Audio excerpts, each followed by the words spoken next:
오늘 우리에게 주시는 하나님의 말씀은 누가복음 18장 1절에서 14절까지입니다.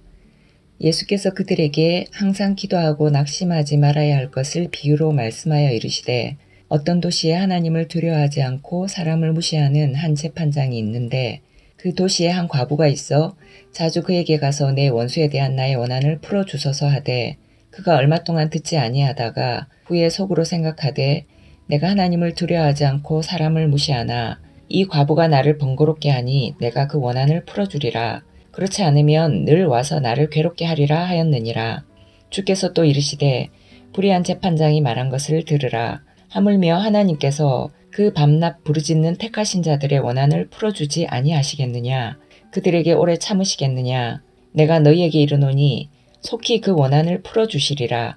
그러나 인자가 올 때에 세상에서 믿음을 보겠느냐 하시니라. 또 자기를 의롭다고 믿고 다른 사람을 멸시하는 자들에게 이 비유로 말씀하시되 두 사람이 기도하러 성전에 올라가니 하나는 바리새인이요 하나는 세리라. 바리새인은 서서 따로 기도하여 이르되 하나님이여 나는 다른 사람들 곧 토색, 불의, 간음을 하는 자들과 같지 아니하고 이 세리와도 같지 아니함을 감사하나이다. 나는 일해에 2번씩 금식하고 또 소득의 11조를 드리나이다 하고 세리는 멀리 서서 감히 눈을 들어 하늘을 쳐다보지도 못하고 다만 가슴을 치며 이르되 하나님이여 불쌍히 여기소서 나는 죄인이로소이다 하였느니라. 내가 너희에게 이르노니 이에 저 바리새인이 아니고 이 사람이 의롭다 하심을 받고 그의 집으로 내려갔느니라. 무릇 자기를 높이는 자는 낮아지고 자기를 낮추는 자는 높아지리라 하시니라. 아멘. 사랑하는 성문가족 여러분, 오늘도 주님과 동행하는 기쁨의 하루가 되시기를 바랍니다. 어떤 도시에 한 과부가 살고 있습니다. 중동 지방에서 과부가 되었다는 것은 가장 힘없고 불쌍한 존재가 되었다는 뜻입니다. 가부장적인 사회에서 남편의 보호막이 사라져버린 여인은 그야말로 벼랑 끝에 홀로 선 가련한 존재입니다. 그런데 엎친 데 덮친 격으로 그 과부는 억울한 일마저 당했습니다. 얼마나 낙심이 되었겠습니까?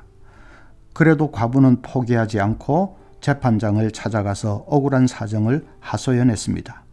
그런데 재판장은 하나님을 두려워하지도 않고 힘없는 사람은 무시하는 교만한 인간입니다. 과부의 억울한 사정은 귀담아 듣지도 않습니다. 그래도 과부는 끈질기게 찾아가서 억울한 사정을 해결해 달라고 재판장을 계속 붙들고 늘어졌습니다.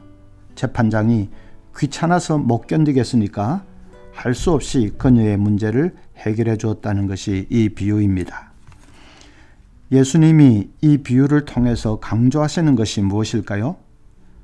기도의 인내라고 생각하는 분들이 많습니다. 과부가 끈질기게 재판장을 찾아가서 마침내 문제를 해결받은 것처럼 우리도 끈질기게 인내로 기도하면 언젠가는 응답받는다. 그러므로 이 비유는 인내로 기도하라는 뜻이다. 그렇게 해석하는 분들이 많습니다. 그건 아닙니다. 만약 그렇게 해석하면 재판장은 하나님을 가리키고 과부는 성도를 가리키고 과부가 재판장에게 조른 것은 기도를 가리키는 것이 되겠지요. 그런데 그 재판장은 하나님을 두려워하지 않고 사람을 무시하는 자라고 했습니다. 그런 교만한 재판장이 하나님을 가리킨다고 해석할 수는 없지요.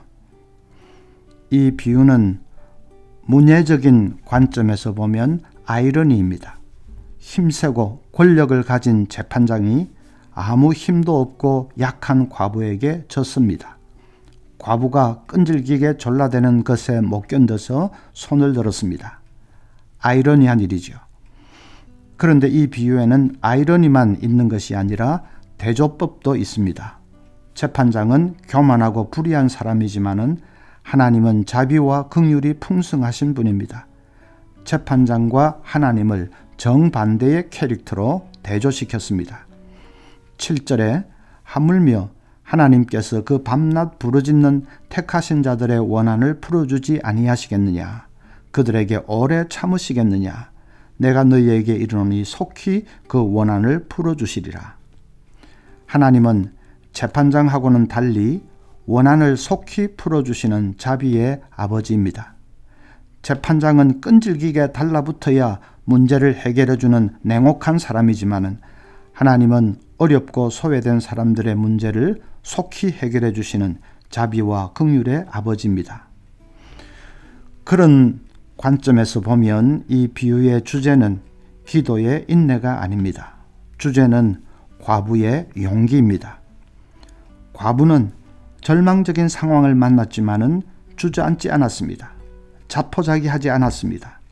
일어나 재판장을 찾아갔습니다. 보통 사람들 같으면 다 낙심하고 절망하고 자포자기할 수밖에 없는 상황인데 과부는 일어나 시련과 당당히 맞섰습니다. 주님은 너희들도 그 과부처럼 어떤 절망적인 상황을 만나도 낙심하지 말고 일어나라. 하나님을 찾아라. 그러면 산다 하는 것을 강조하시는 것입니다. 8절 보십시오. 그러나 인자가 올 때에 세상에서 믿음을 보겠느냐 하시니라. 말세의 때에는 사람들이 조그만 어려움을 당해도 다 낙심하고 주저앉을 것이라는 말이지요. 말세는 낙심과 절망과 자포자기의 시대가 될 것이라는 말입니다. 그러나 너희에게는 하나님이 계시지 않느냐. 절망 가운데서도 분연히 일어나라. 하나님을 찾아라. 믿음을 잃지 말라 하는 말씀입니다. 여러분, 세상에서 가장 치명적인 병이 뭘까요? 암입니까? 에이즈입니까? 치매입니까? 가장 치명적인 병은 절망이라는 병입니다. 절망은 누구에게나 찾아옵니다. 이 병에 걸리지 않는다고 자신할 수 있는 사람은 아무도 없습니다. 또 이 병은 자꾸 반복됩니다. 얼마나 재발이 잘 되는지 나았다 싶었는데 금방 또 찾아옵니다. 이 병은 전염성도 강합니다. 가족 하나가 걸리면 금방 온 가족에게 전염되어 버립니다. 무엇보다 이 병에 걸리면 여러 가지 심각한 합병증을 앓게 됩니다. 자포자기도 하고요. 우울증도 찾아오고요. 심하면 자살까지 해버립니다. 절망이 제일 무서운 병입니다. 주님 말씀대로 말세가 되면 이 병은 더 유행합니다. 고용절벽, 노후절벽, 결혼절벽, 출산절벽, 이념절벽, 사방이 절벽으로 막혀있는 답답한 현실 앞에서 절망의 병을 앓는 사람들이 얼마나 많은지 모릅니다.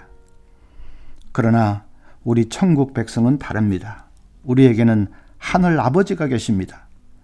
우리 아버지는 교만하고 불의한 재판장하고는 다릅니다. 사랑과 긍휼로 충만하신 분입니다. 자녀의 울부짖음을 결단코 외면하지 않으시고 속히 응답해 주시는 분입니다. 그 아버지를 바라보는 사람은 어떤 시련을 만나도 절망하지 않습니다. 고린도후서 4장 8절을 꼭 기억하십시오. 우리가 사방으로 우겨쌈을 당하여도 쌓이지 아니하며 답답한 일을 당하여도 낙심하지 아니하며. 우리는 사방으로 우겨쌈을 당해도 결코 쌓이지 않는 사람입니다. 왜요? 아무리 사방으로 우겨쌈을 당해도 한쪽 출구는 언제나 열려 있기 때문입니다. 하늘을 향한 출구는 언제나 열려 있습니다. 하늘 엑싯은 언제나 열려 있습니다.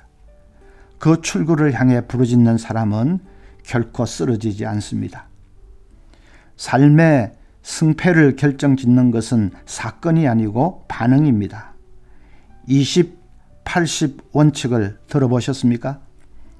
우리 삶의 승패를 결정짓는 것은 사건은 20%에 불과하고 반응이 80%입니다. 내가 시련을 만나고 실패하고 그런 나쁜 사건 때문에 쓰러지는 것은 20%밖에 안 됩니다. 80%는 사건에 대한 반응을 잘못했기 때문에 쓰러지는 것입니다.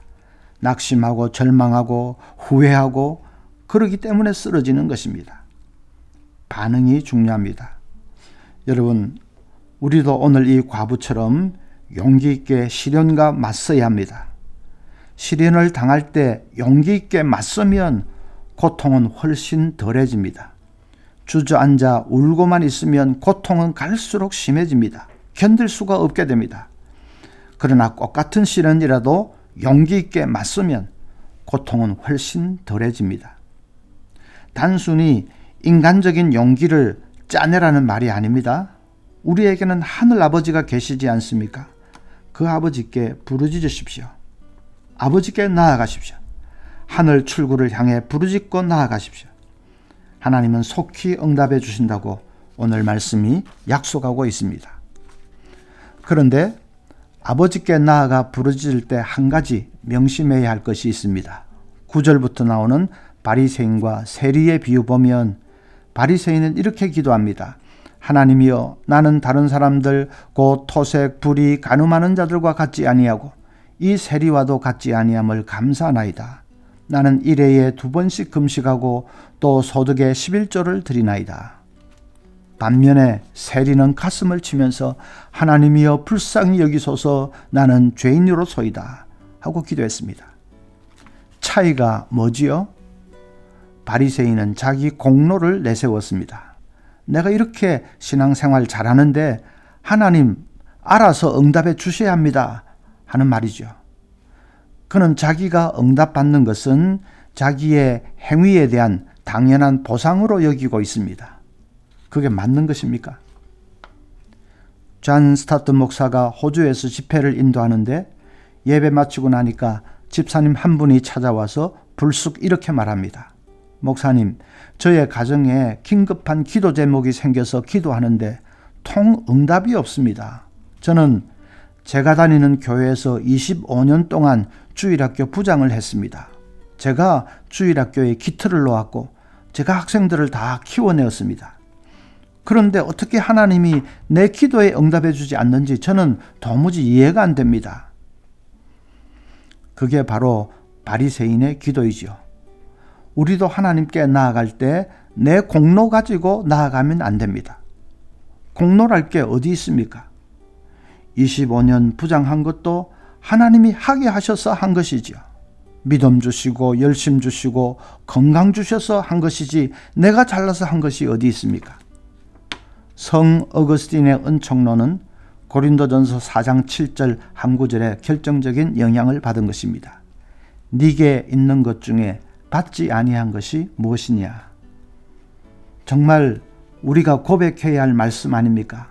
내 건강, 내 물질, 내 생명, 내 믿음, 내 구원, 내 가정, 그 모든 것 중에 받지 아니한 것이 무엇입니까?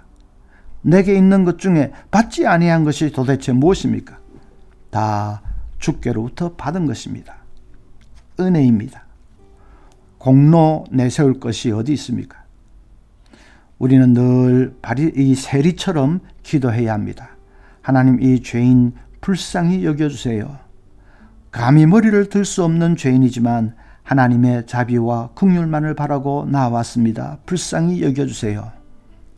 하나님은 그 기도를 외면하지 않으시고 속히 응답해 주실 것입니다. 오늘 아침에 2가지 기도할 때에 첫째는 아무리 힘들어도 낙심하지 말고 주저앉지 말고 하나님께 나아가 부르짖는 자 될 수 있도록 기도하십시다. 또 한 가지는 금주부터 시작된 양육훈련 또 다락방 모임에 말씀의 풍성한 은혜가 임하도록 기도하시겠습니다.